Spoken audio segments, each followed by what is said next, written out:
Dasar kami melaporkan Ferry Amsari karena dia sudah menyinggung perasaan rakyat yang mengatakan bahwa pemerintah bohong atau bahwa harus ada berita akibat hukum, demikian akibat dapat tindakan mengakibatkan hukum yang kerusuhan jelas. dan seterusnya. Harus ada perbuatan Dan pidananya. bukti kami, Pak, itu yang Nah, kita ada kerusuhan. yang Beberapa kita hari ada miris kerusuhan itu. nggak? Yang kita kritik itu adalah pernyataan pemerintah dalam hal ini Presiden soal swasembada pangan, which is impossible karena swasembada pangan belum terjadi. Kami berharap memang Saudara Ferry Amsari bisa membuktikan apa yang dia nyatakan. Secara argumentatif, saya meyakini bahwa Prabowo Gibran adalah beban buat bangsa ini. Pengamat-pengamat itu adalah pengamat-pengamat yang sejak dulu sudah berusaha mempengaruhi warga, membentuk opini publik. Faktanya, lebih dari 96 juta warga lebih percaya Pak Prabowo, tidak percaya mereka.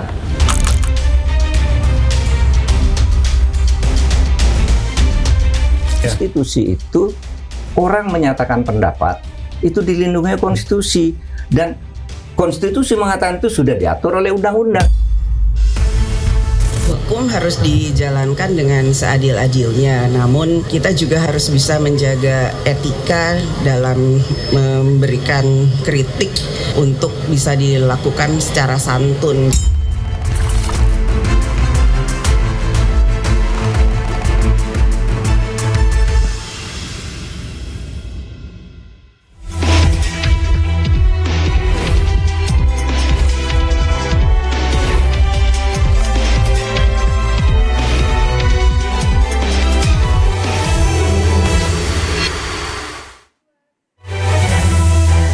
Pemirsa, suara akademisi yang dulu dianggap cahaya kini menjadi perkara. Saiful Mujani, Ubedillah Badrun hingga Ferry Amsari dilaporkan ke polisi.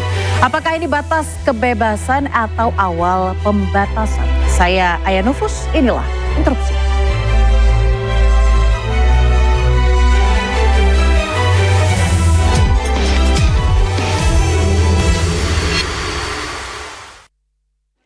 Ya pemirsa, untuk membahasnya pada malam hari ini sudah hadir 4 narasumber luar biasa. Di sebelah kanan saya langsung saja saya akan perkenalkan terlebih dahulu tenaga ahli utama kantor staf Presiden Antoni Winza Prabowo. Selamat malam Mas Antoni, terima kasih sudah bergabung di Interupsi pada malam hari ini. Dan juga sudah ada Ito Simamora, Ketum LBH Tani Nusantara. Selamat malam Kak Ito, terima kasih sudah hadir. Dan juga di sebelah kiri saya di paling ujung ada Bang Pangi Syarwi Caniago, Direktur Eksekutif Foxpol Center. Terima kasih Bang malam, dengan batiknya pada malam hari ini. Dan juga ada Bang Ahmad Wakil Kamal, pengacara Ubedillah Badrun. Terima Assalamualaikum, selamat malam. Waalaikumsalam. Dan juga sebagai informasi pemirsa, kami sudah mencoba untuk menghubungi dan juga mengundang sebelumnya ada Ubedillah kemudian juga Ferry untuk hadir di Interupsi, namun kebetulan berhalangan hadir pada malam hari ini, jadi kami undang perwakilannya saja mungkin dari Bang Ahmad ya. Baik, sebelum kita mulai saya akan terlebih dahulu mengingatkan rules di studio Interupsi pada malam hari ini. Bapak dan Ibu semuanya boleh adu argumen, boleh adu gagasan, tapi terlebih dahulu katakan interupsi. Baik, saya mulai ke Kak Ito terlebih dulu. Kak, Anda kan melaporkan Ferry Amsari terkait dengan swasembada pangan. Apa sebenarnya dasarnya Anda melaporkan, Ferry? Sebelumnya terima kasih kepada iNews TV, program Interupsi hari ini telah mengundang kami LBH Tani Nusantara. Dasar kami melaporkan Ferry Amsari karena dia sudah menyinggung perasaan rakyat yang mengatakan bahwa pemerintah bohong atas swasembada pangan itu. Di saat masyarakat tersinggung karena mereka kan sudah merasakan apa efek positif dari program-program pemerintah saat ini, Pak Prabowo Subianto presidennya gitu. Dan kami melaporkan penghasutan, ini bukan lagi kritik, tapi penghasutan itu dasar. Baik, baik berarti Anda dan juga tim Anda menganggap ini bahwa ini bukan lagi soal kritik, tapi sudah masuk ke ranah penghasutan, pembohongan publik dan hoak. Jadi itu setelah kita bedah kasus, kita menemukan ada unsur pidananya. Masuklah itu ke pasal 263 ayat 1 dan pasal 264 KUHP yang baru 2023. Gitu. Oke, saya mau tanya Bang Pangi, Bang, dari data mungkin yang Anda kumpulkan dari Voxpol Center terkait dengan data yang terbuka ya dari pemerintah soal swasembada pangan. Ada tanggapan terkait hal ini? Ya, pertama tentu saja sebelum kita bahas itu, memang di dalam konteks negara demokrasi itu kan yang paling dewanya itu kan freedom, kebebasan.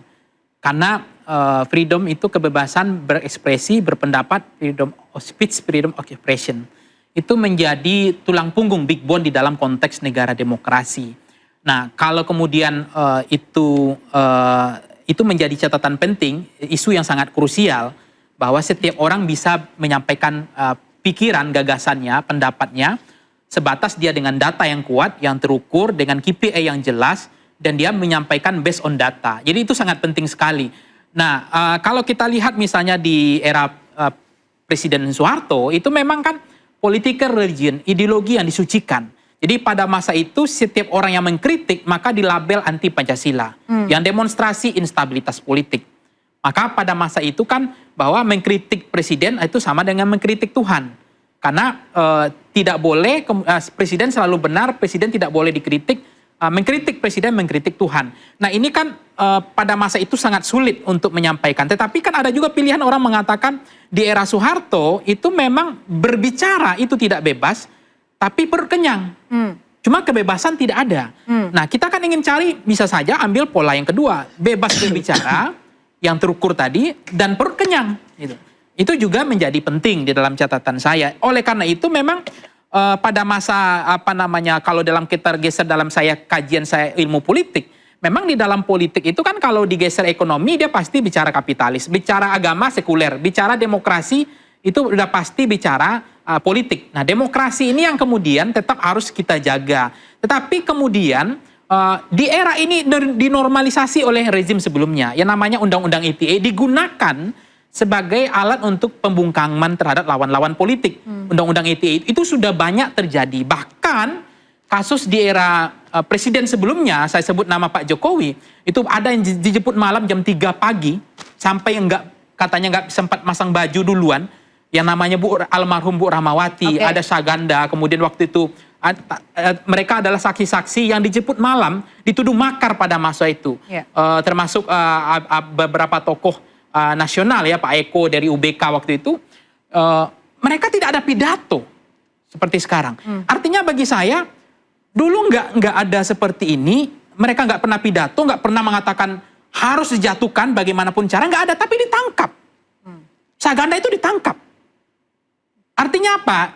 Menurut saya sekarang situasinya kan nggak seperti itu juga. Sampai sekarang mereka masih bebas ngomong, tidak ada yang ditangkap. Padahal mereka tidak ada pidato untuk menjatuhkan baik inkonstitusional maupun non-inkonstitusional. Artinya ruangnya itu sudah luas. Artinya semua buzzer hari ini bisa ngomong. Itu juga dinormalisasi oleh rezim sebelumnya. Relawan yang kemudian jadi komisaris juga dinormalisasi oleh rezim sebelumnya. Nah, yang orang meragukan konsistensi pengamat ini, yang kemarin dia tidur gitu loh. Ketika ada tenaga kerja asing, dia tidur. Utang ugal-ugalan, dia tidur ini pengamat ini. Nggak pernah bilang makar. Kemudian ada bandara siluman, dia tidur ini pengamat ini. Nah ini orang yang curiga. Kok sekarang ada intensitas gitu loh. Sebentar, Bang Pangi, terkait dengan ruang luas, saya mau tanya dulu ke Kak Itoka sebelum Anda melakukan pelaporan, sempat ada nggak dari pihak Anda mencoba untuk berdialog dengan Ferry? Kalau untuk berdialog kan enggak, justru harusnya di saat dia yang memicu itu dia yang harus buka dialog dong. Tapi karena dia sudah berstatement penghasutan itu, para petani itu merasa tersakiti hatinya. Makanya mereka datanglah ke LBH Tani Nusantara, kami bedah kasus dan segala macam.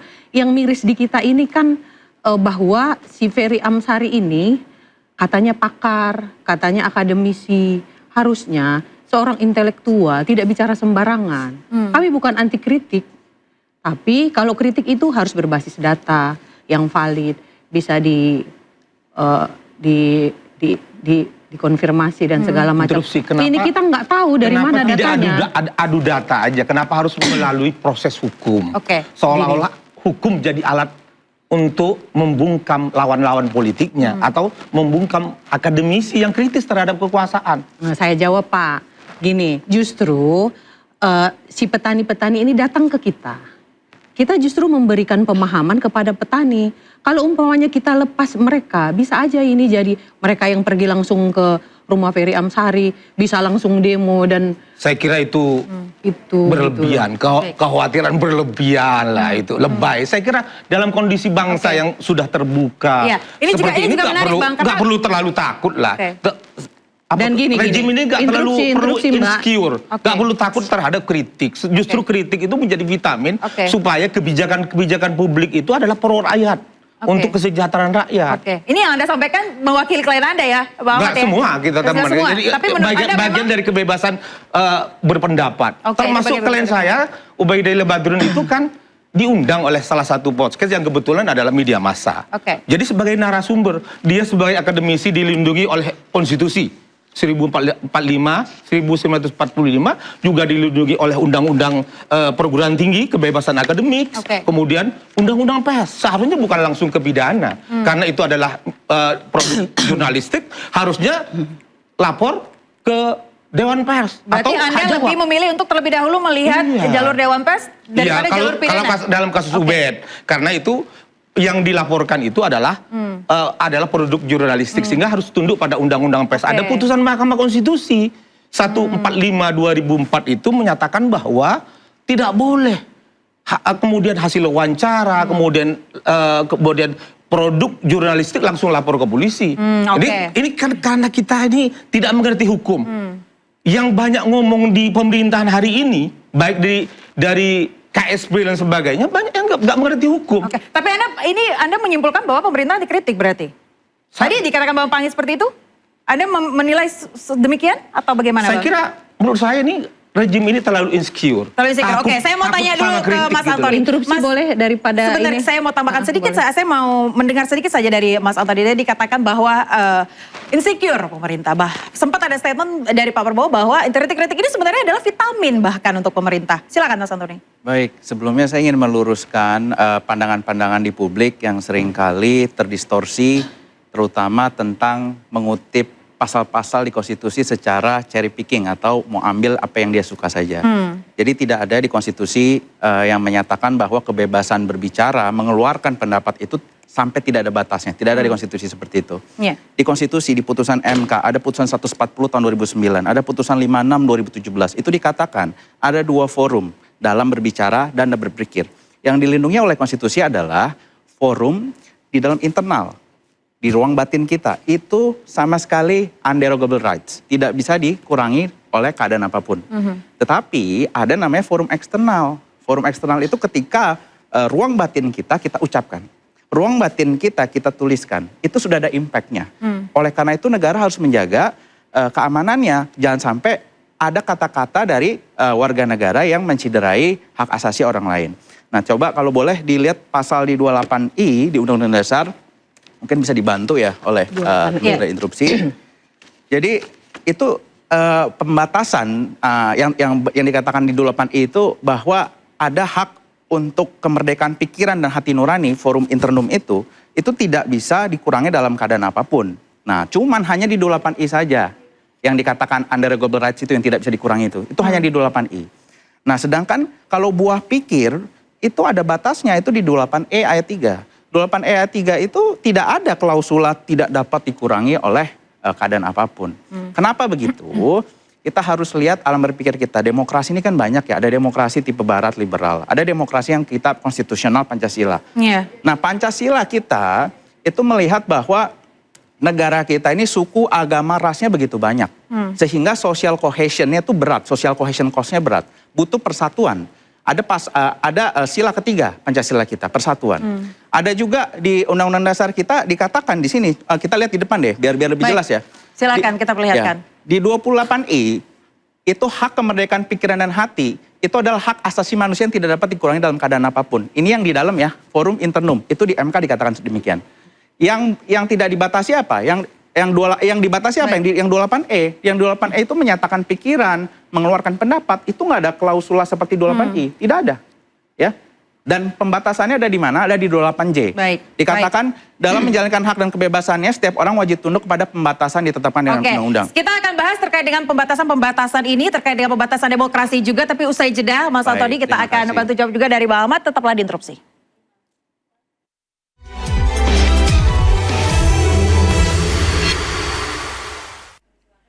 kembali di Interupsi, pemirsa, kita akan bahas lagi terkait dengan pernyataan sampai mana ini kemudian dapat melampaui batas. Mas Antoni silakan lanjutkan. Iya, tadi saya mau lanjutkan sedikit bahwa tadi ada forum internum, forum eksternum. Jadi ya, yang dilindungi itu yang di dalam batin kita. Begitu itu keluar, itu kalau begitu ada impactnya ke masyarakat, mengganggu keamanan segala macam, itu udah diatur di pasal 28J. Ada batasnya. Saya kasih contoh. Demokrasi itu kan bukan demokrasi yang absolut. Kalau enggak ini namanya anarki. Berapa kali kita melihat hanya karena satu kata saja bisa terjadi kerusuhan. Berapa kali kita melihat bahwa karena satu perbuatan kata-kata aksi saja bisa terjadi keributan. Saya contohkan. Boleh nggak saya ke pasar, lalu saya melihat ini kok tampaknya seperti maling ya orang ini ya. Lalu saya bilang di dalam forum internal saya, di batin saya bilang ini pasti maling. Itu saya dihukum atau tidak? Saya berpikir seperti itu. Tidak, itu batin saya. Tapi ketika saya keluarkan, ketika saya keluarkan secara eksternal bahwa Anda maling, itu sudah punya impact. Dia bisa digebukin, dia bisa sampai kehilangan nyawanya. Itulah yang dijamin oleh konstitusi kita. Oke, kita tangkap poinnya. Mas Antoni sebentar, silakan Mas Ahmad. Saya kira gini, kebebasan menyampaikan pendapat itu, terutama bagi akademisi itu dilindungi oleh Undang-Undang Perguruan Tinggi, kebebasan akademik dan sebagainya. Saya tanya ke Mas Antoni, teman-teman kayak saya 98, kemudian turun ke jalan itu, padahal belum ada undang-undang menyatakan pendapat menyampaikan pendapat di muka umum, jadi undang-undang hak menyatakan aksi ya, undang-undang demonstrasi pada waktu itu. Apakah pertanyaan saya, teman-teman demonstrasi untuk meminta Pak Harto mundur tahun 98 itu, apakah itu makar? Apakah itu penghasutan? Coba dijelaskan supaya rakyat ngerti gitu loh. Kemudian sebentar insecure, khawatir dan sebagainya. Oke, baik. Kak Ito silakan. Akademisi ya. Ini kan akademisi Pak. Pakar pula, nggak tahu pakar dari mana ya kan. Justru di saat akademisi yang mempunyai statement liar itu, terus kalau para pakar kita dan para akademisi kita itu berstatement liar-liar itu, siapa yang bisa dipercaya masyarakat? Saya kira selama statement itu tidak melakukan pelanggaran terhadap saya mengeluarkan, hukum, tidak ada perbuatan melawan hukum, tidak ada Ferry Amsari pasal 263 ayat 1, biar saya terangkan. Pasal 263 ayat 1, setiap orang yang menyiarkan atau menyebarluaskan berita atau pemberitahuan, padahal diketahui bahwa berita atau pemberitahuan tersebut bohong yang mengakibatkan kerusuhan dalam masyarakat, dipidana dengan pidana penjara paling lama 6 tahun, pidana denda paling banyak kategori 5. Pasal 264, setiap orang menyiarkan berita yang tidak pasti, berlebih-lebihan, atau tidak lengkap sedangkan diketahui atau patut diduga bahwa berita demikian dapat mengakibatkan kerusuhan dan seterusnya. Harus ada perbuatan pidananya. Bukti kami Pak, itu yang kita miris itu diupload dalam sosmed pribadi Pak Ferry Amsari. Oke. Boleh dicek, itu di @ferry_amsari, @ferry_amsari. Oke. Ada beberapa dan itu diteruskan, itu seolah-olah sistematis dan mempengaruhi begitu ya? Dan menimbulkan kerusuhan tadi. Baik, kemudian ada pertanyaan dari Anda tadi Bang. Pertanyaan saya yang ramai kali ini adalah persoalan makar dan penghasutan. Kita fokus terkait dengan tadi sama ini kan berkaitan dengan kebebasan akademik, dengan lapor-melapor. Kan ini mesti melapor-melapor terhadap pengamat, terhadap akademisi, orang yang kritis. Dasar memang bukan ada, pemerintah yang lapor, tapi itu bisa saja itu adalah para jaringan-jaringan di bawah yang digerakkan, kita nggak tahu. Kalau memang betul pemerintah hari ini tidak terlibat dalam melapor-melapor, langsung saya kira Pak Prabowo pidato, saudara-saudara, bahwa kami tidak terlibat urusan lapor-melapor. Kan biasanya pidatonya kencang gitu loh. Tapi hari ini kan seolah-olah dibiarkan lapor dan diterima oleh polisi. Padahal ini adalah kebebasan akademik. Dalam sistem demokrasi itu kebebasan berpendapat itu adalah paling esensial. Oke, tadi dikatakan liar oleh Kak Ito. Pertanyaan saya ke Mas Antoni belum dijawab. Oke. Apakah demonstrasi 98 yang teriak-teriak, kami ini teriak-teriak 98 ke DPR, turunkan Soeharto. Intinya ini bukan lagi kritik, tapi sesat penghasutan. Baik, itu aja inti laporan kami itu. Mas Anto untuk menjawab. Jadi kan akademisi bukan hanya penghasutan, tapi kebebasan berbicara itu seperti mengemudi di jalan gitu ya. Bebas. Anda mau dari sini ke mall, kemana bebas. Ada U-turn, muter, U-turn. Tetapi bukan artinya nggak ada rambu-rambu. Jika tidak ada rambu-rambu, jika tidak ada lampu merah, tabrakan semua. Jadi semua ada batas-batasnya. Pasal-pasal sudah ada. Apa? Jadi kita bisa lihat kok di pasal 240 KUHP terbaru. Itu KUHP terbaru. Penjelasan dikatakan yang disebut menghina apa, yang disebut dengan kritik apa, nanti boleh ditampilkan. Saya sudah minta tolong ditampilkan. Jadi yang dimaksud menghina, dijelaskan siapa yang menghina di antara para pengamat ini, Mas Antoni. Jangan kemana-mana. Saya boleh jelaskan dulu pasalnya. Yang dimaksud dengan menghina adalah perbuatan yang merendahkan. Gak ada pasal penghinaan, ini penghasutan dan makar. Oke, silakan ditampilkan. Kan itu tadi Pak, kalau kritik itu harus berbasis data, bisa diverifikasi. Ya tinggal dibantah aja dengan data. Itu makanya karena ini negara hukum, kami lapor, tinggal di kepolisian yang melanjutkan itu. Pertanyaannya adalah terkait dengan batasan tadi sampai mana, Mas Antoni? Iya, batas-batas itu udah jelas di pasal 240 KUHP. Contohnya nih, dibilang bebas-bebas, nggak bebas-bebas amat. Karena ini kita saling melindungi di pasal 28 itu udah jelas ya. Baik. Dan pasal 240. Yang di antaranya pembahasan dimaksud dengan menghina adalah perbuatan merendahkan, merusak kehormatan, citra pemerintah, lembaga negara, termasuk menista atau memfitnah. Tidak ada. Saya tidak pasal ini. Sebentar, saya tidak lagi menceritakan terhadap orang perorangan. Saya berbicara secara umum. Pemerintah tidak melakukan intervensi dan pemerintah tidak perlu melakukan intervensi. Bisa dicari pembenarannya, dicari ke polisi, kemanapun.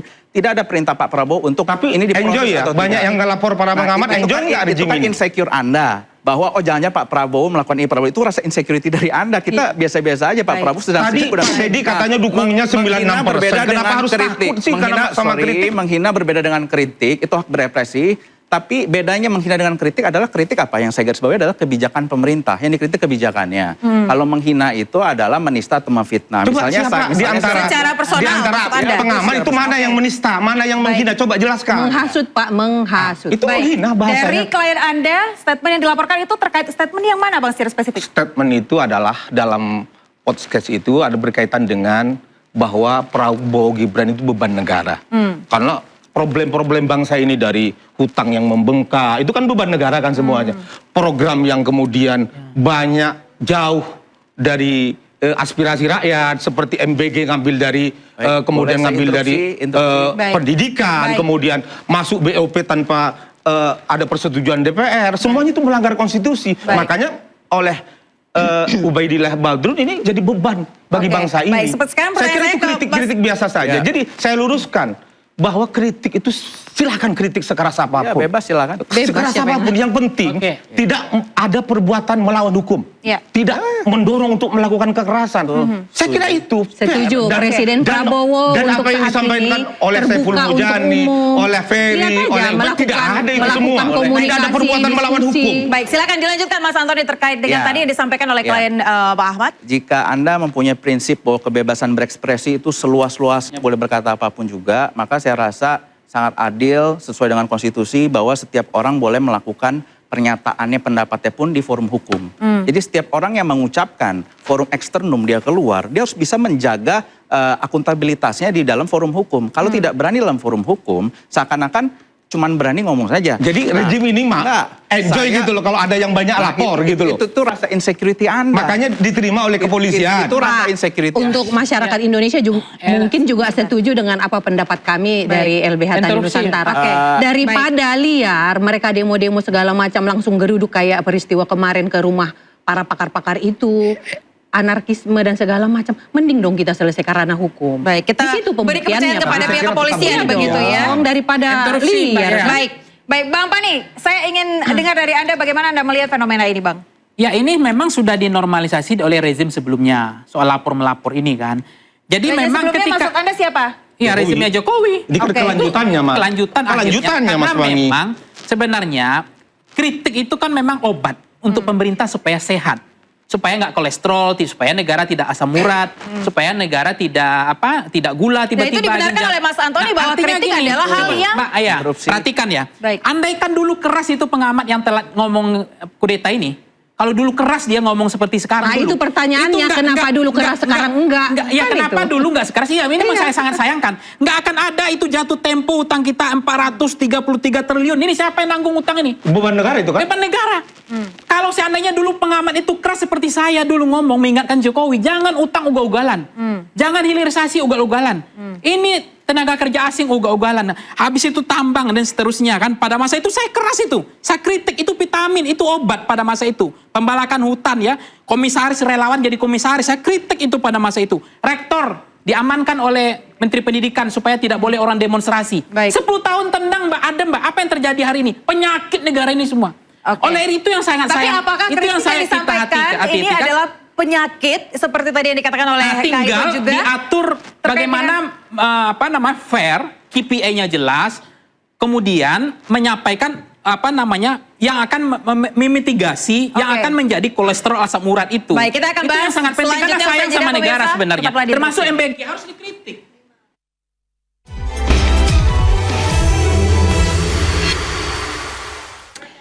Baik, Bang Pangi, sedikit saja dari Anda, mohon intinya Bang. Jadi menurut Anda di mana sebenarnya batas kritis yang sah dalam demokrasi, Bang?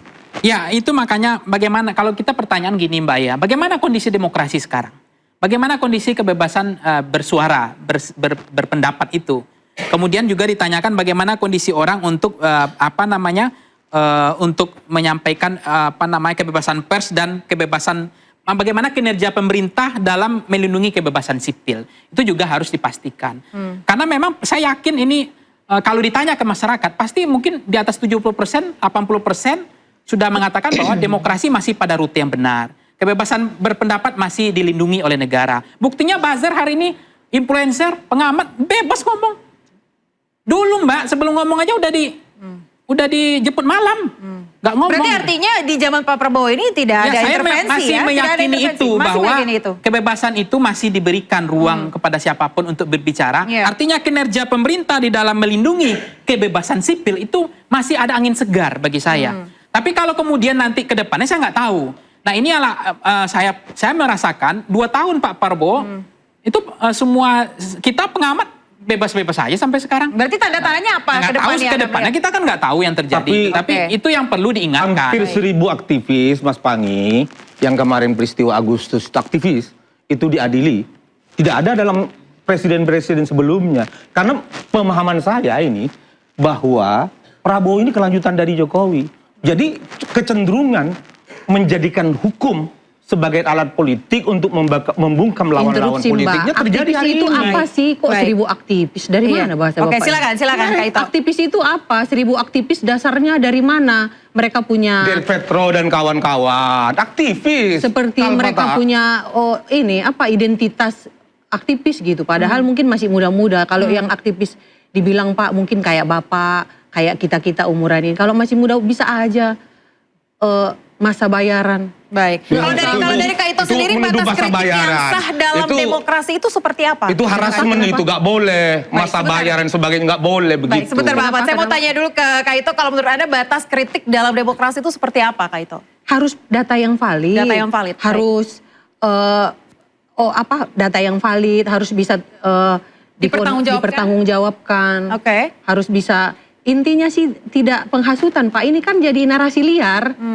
Penghasutan itu hoax, berita bohong.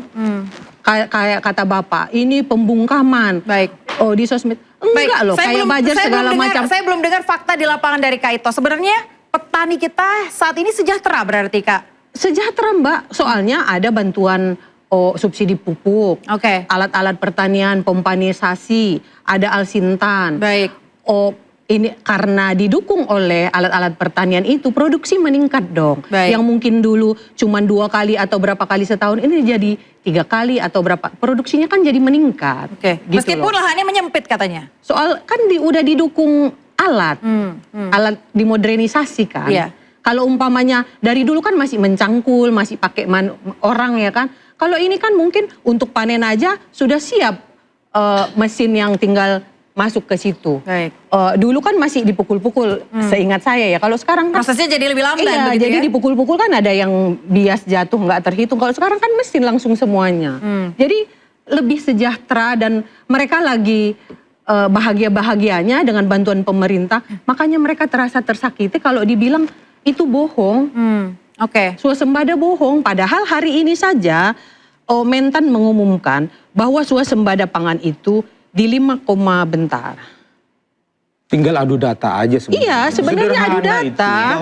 Gak harus lewat polisi. Saya kira gini unsur pidananya dapat itu tadi, yang pasal itu aja dipelajari oleh pakar-pakar. Apalagi Bapak katanya juga pengacaranya Mas ini kan. Pasalnya aja dipelajari dan didampingi ke Polda. Kita meluruskan di situ. Gitu. Baik, silakan Mbak Ahmad. Saya kira kritik dan mengemukakan pendapat itu amat sangat dilindungi oleh konstitusi. Jadi jangan sebentar-sebentar bebas menyatakan pendapat, tetapi itu orde baru. Kalau ada tetapinya itu ada orde baru. Saya kira selama kritik pendapat itu kemudian tidak ada unsur perbuatan melawan hukum, tidak mengajak kekerasan, tidak sara, tidak menghina etnis dan lain sebagainya, etnis, agama dan sebagainya, saya kira tidak ada persoalan. Dan apa yang disampaikan oleh teman-teman pengamat, baik dari halal hutan kayu, tidak ada perbuatan melawan hukum baik dalam perspektif Makau atau penghasusan tidak terpenuhi di situ. Justru ini bikin rame karena temannya Mas Antoni di staf KSP ini yang kemudian ada cuitan dari Ulta Levinia itu kan setelah 4 hari atau 3 hari setelah halal bihalal. Jadi itu yang bikin heboh. Jadi kalau mau dicari yang bikin heboh ya tanya sama staf KSP dong. Diupload Pak. Baik, silakan Mas Antoni tanggapannya. Ya, tadi kan posisinya adalah dari sebelah sana mengatakan kebebasan harus luas-luasnya itu pondasi gitu ya. Jadi siapapun yang berkata-kata baik di KSP baik di siapapun kita hargai. Siapapun berpendapat begitu ya. Dan jadi dari KSP pun dalam posisi kami bukan aparat penegak hukum. Kami tidak akan mengintervensi, kami tidak menentukan apakah unsur-unsur perbuatan melawan hukum pidana ini terpenuhi atau tidak. Tapi yang kami pastikan di sini tidak akan ada intervensi dari Pak Prabowo sebagai presiden, tidak akan ada perintah untuk melaporkan atau apapun, bahkan sampai saat ini bisa dicek mana ada. Tapi enjoy banyak yang melaporkan gitu. Nah itu kan rasa insecurity Anda. Baik. Ya dong. Baik. Tadi kan Anda merasa, oh Pak Prabowo insecure. Ini sebenarnya kalau kita pakai cermin, jangan Anda yang insecure. Anda yang merasa Pak Prabowo menikmati. Enggak, Pak Prabowo. Ada rasa insecure itu Bang? Bahwa tadi sudah dikatakan kalau bagi aktivis dan interupsi saya belum selesai boleh. Bagi aktivis kalau misalnya tidak ada rasa kekhawatiran. Berarti kita lanjut bagi kami aja kan, bahwa keyakinan menegakkan nilai-nilai kebenaran, keadilan, bagaimana menyuarakan kebenaran, bahwa bangsa ini akan lebih baik ke depan, bagi kami tidak perlu takut. Pelaporan ini, Mbak, instruksi pelaporan ini adalah ekspresi dari masyarakat. Mereka kecewa dengan statement-statement yang menghasut itu. Interupsi. Iya, silakan Mas Antoni. Jadi ketika ada satu pihak yang merasa pendapatnya yang harus dilindungi, tetapi meminta pemerintah untuk menstop pendapat orang lain, itu rasanya nggak fair. Jadi pemerintah di sini nggak akan ikut-ikutan. Silahkan aja melalui proses hukum atau apapun itu, pembuktian di pengadilan justru akan lebih terang, bisa ada ahli di sana, bisa ada semua bukti dibuktikan. Dan pemerintah kan tidak bisa masuk ke dalam ranah yudikatif misalnya, tidak bisa. Jadi saya rasa insecure yang dituduhkan kepada kami juga nggak akan laporkan Bapak, tenang aja. Kami akan laporkan bahwa kami dituduh insecure, tidak gitu ya. Tapi saya malah berpikir jangan-jangan ini yang insecure yang mengatakan kepada kami gitu, kok takut dilaporkan kepala polisi oleh sesama civil society. Kami tidak ikut campur. Baik, saya mau tanya Bang Pangi. Bang tadi sampaikan, bahkan Seskap juga pernah mengatakan bahwa banyak sekali yang masih mempercayai Pak Prabowo dengan segala program-program prioritasnya. Kalau dari data yang Anda ambil, terkait tadi Anda katakan banyak sekali kritik-kritik dari program yang Anda sampaikan. Ya, sebenarnya begini, kalau pengamat seperti saya kan boleh saya kritik misalnya. Saya minta tolong itu kalau ada Menteri Kesehatan, tolong dicopot. Karena ada niat dia ingin menaikkan BPJS. Harusnya saya akan cinta Republik ini, saya cinta negara ini. Negara nggak boleh berbisnis sama rakyat. Itu layanan dasar. Gratiskan BPJS. Itu jelas Mbak, kritik saya itu. Copot Menteri Kesehatannya. Itu membuktikan bahwa nggak boleh berbisnis untuk rakyat. Kenapa layanan dasar? Sekarang yang terjadi BPJS saja banyak 124 list obat dihilangkan. Enggak. Itu kan tanda kita mencintai. Saya terkait dengan kritik itu sendiri, banyak yang mengatakan bahwa ini akan menjadi huru hara begitu ya di masyarakat. Sementara dari data yang disampaikan Seskap ada sekitar 96 juta lebih ya masyarakat yang percaya dengan Pak Presiden. Jadi nggak perlu khawatir harusnya kan? Itu artinya masukan, ini kan masukan saya sebagai pengamat. Tolong jangan dinaikkan harga BBM. Ini kan harga inflasi kita hari ini kan gara-gara rezim sebelumnya yang naikkan harga BBM siang malam itu sore itu. Tapi karena ketika harga BBM naik, ketika harga BBM naik itu barang akan naik. BBM turun harga BBM barang transportasi nggak akan turun. Itu kan normalisasi rezim sebelumnya. Tolong jangan dilakukan lagi. Hati-hati untuk menaikkan harga BBM. Subsidi tidak dinaikkan. Nah, ya ini yang bicara tentang pertalit yang subsidi. Artinya masih didengar kan? Masih didengar kan? Itu berarti kan presiden ini masih mendengar. Maksud saya gini, MBG masih kacau, evaluasi, copot. Itu masukan. Contoh apa lagi? Haji sudah murah. Dulu Mbak Haji naik terus. Nah itu harus kita syukuri yang begini. Contoh lagi, kita fair dong. Itu nurani kita, kalau kita ada yang janggal, nurani kita harus bersuara. Tapi kalau ada yang perlu kita puji, kita puji. Contoh misalnya begini, pupuk udah disubsidi. Kita syukuri ini. Gitu. Termasuk misalnya perampasan aset, ini akan dibuat sejarah. Akan disahkan. Kita harus hormat dong Mbak, yang begini. Gitu. Termasuk misalnya Omnibus Law cabut gitu. Ini masukan saya. Apakah saya di penjara? Enggak kan? Oke. Tapi kenapa yang saya sampaikan itu adalah pro rakyat? Oke, tapi terkait dengan pelaporan terhadap aktivis Anda setuju? Ada juga strong leadership. Baik, tapi terkait dengan pelaporan terhadap aktivis Anda setuju? Bukan setuju, enggak kita akan setuju jawab setelah jeda, substansinya, Bang Mbak. Pagi. Apa yang diperjuangkannya gitu loh.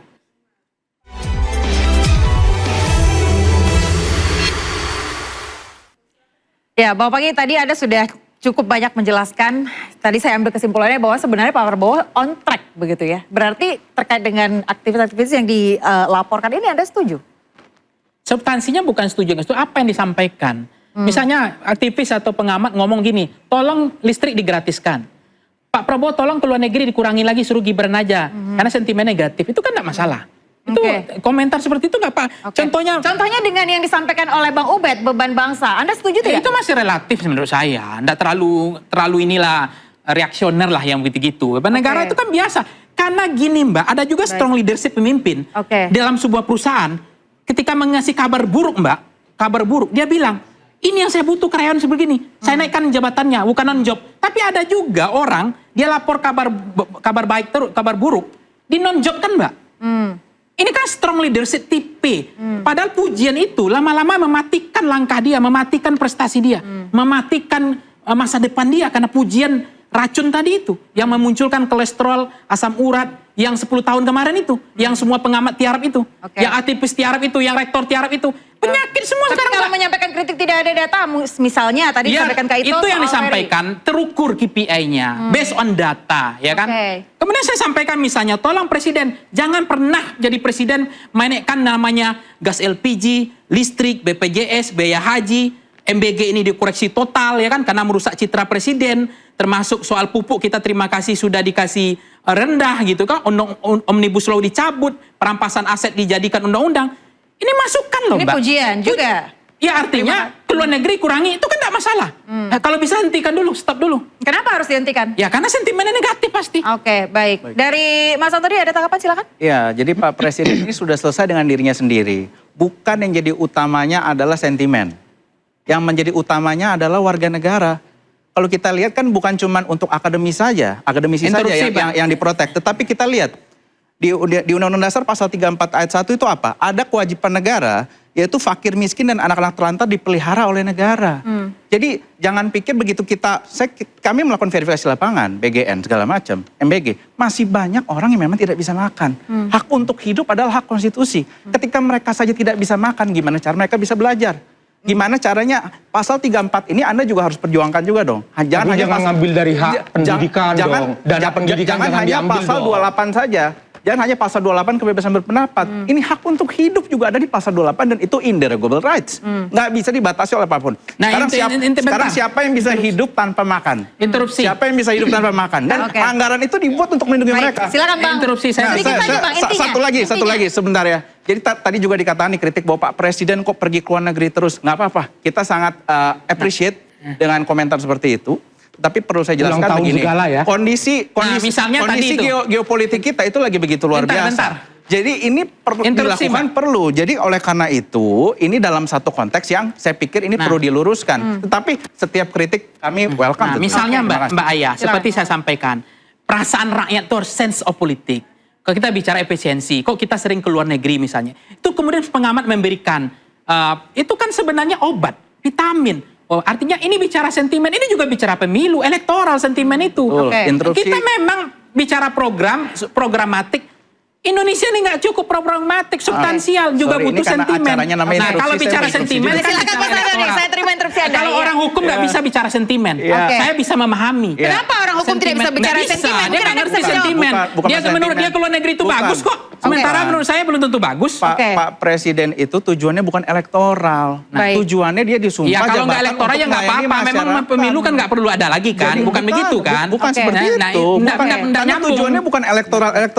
Dia terpilih untuk melayani masyarakat. Dia masih dipilih rakyat atau tidak? Tentunya ada banyak cara. Ada banyak cara. Pasal Dia 34 masih dipilih rakyat itu atau tidak? fakir miskin, Anda pedulikan Presiden masih nggak? dipilih rakyat Banyak atau orang tidak? nggak bisa makan, Anda pedulikan Baik, nggak? saya mungkin tambahin Terima Mas kasih. Fahmi ya. Saya koleksi Dengan Sebentar, dengan saya Pak Prabowo ke luar kasih Kak Ito negeri sedikit. tidak mengurangi juga hak masyarakat. Mungkin baru era Pak Prabowo yang memikirkan MBG, makan bergizi gratis, pertanian di ini.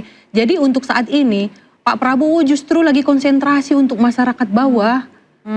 Di saat memang perutnya sudah teratasi ini karakter dan yang pikirannya harus pun didengar. dan Baik, sebenarnya pikirannya saya pun pertanyaan ada dikit saja. pengamat memberikan untuk kritik. Ini karena ada perwakilan dari salah satu pengamat yang juga mengkritik begitu ya, ada di sini pengacaranya Bang Ubed. Saya mau tanya ke Mas Antoni, yang disampaikan oleh Bang Ubed apakah menjadi salah satu hal yang di luar batas dari kebebasan demokrasi? Silakan untuk berbicara apa saja asal berani bertanggung jawab. Berani bertanggung jawab Dan maksudnya? berani bertanggung jawab itu bisa macam-macam. Kalau memang argumennya sangat kuat, lalu ada yang menggunakan haknya untuk melaporkan ke forum hukum, ya silakan bertanggung jawab, berakuntabilitas di sana. Karena seorang akademisi pasti dasar hukumnya kuat, pasti argumennya kuat. Jadi silakan dibuktikan di forumnya. Baik, kalau dari Bang Ahmad sendiri menganggap pelaporan ini sebagai kriminalisasi atau ya itu hak dari masyarakat Indonesia juga untuk melakukan pelaporan? Indeks persepsi demokrasi kita itu amat buruk. Demokrasi catat. Bahkan penegakan hukum itu buruk. Penegakan korupsi juga hanya 34 dari skala 100 gitu kan. Jadi kalau dibilang ada perbaikan demokrasi kita, kebebasan pendapat dari ayahnya Jokowi sekarang itu salah besar. Karena hari ini kita menyaksikan setelah demonstrasi besar-besaran Agustus ada hampir 1000 yang diadili aktivis. Kemudian ada aktivis kontras yang kemudian disiram.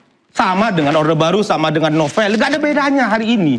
Saya kira. Dan maksud saya begini, Bang. Saya kira. Kalau ini soal penyiram ini menarik sih. Silakan intinya. Selesaikan dulu. Silakan intinya, Pak Ahmad. Propaganda apa ini sebenarnya? Saya selesaikan dulu. Waktu kita tidak banyak. Gak Silakan bisa kita intinya. tujukan ke mana, ke rezim pun nggak bisa. Jadi teman-teman. Nggak bisa itu, karena itu teman-teman pengamat ini mengkritik rejim sekarang itu karena sikap dari Prabowo sendiri terlalu menuduh para pengamat.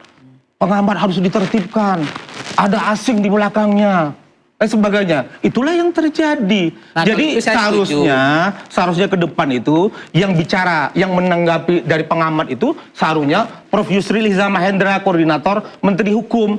Saya yakin pasti bahwa apa yang disampaikan oleh Pak Saiful Mulyadi kalau dia sampaikan bukan makar, bukan penghasutan. Karena itu kalau dibilang makar, berarti 98 juga makar. Baik, terima kasih. Sedikit saja dari Mas Antoni terkait dengan penertiban pengamat itu. Ya. Intinya saja Mas Antoni. Ya, jadi tadi lagi bahwa yang ditertibkan itu seakan-akan kan background militer lalu ditertibkannya seperti apa seperti itu ya.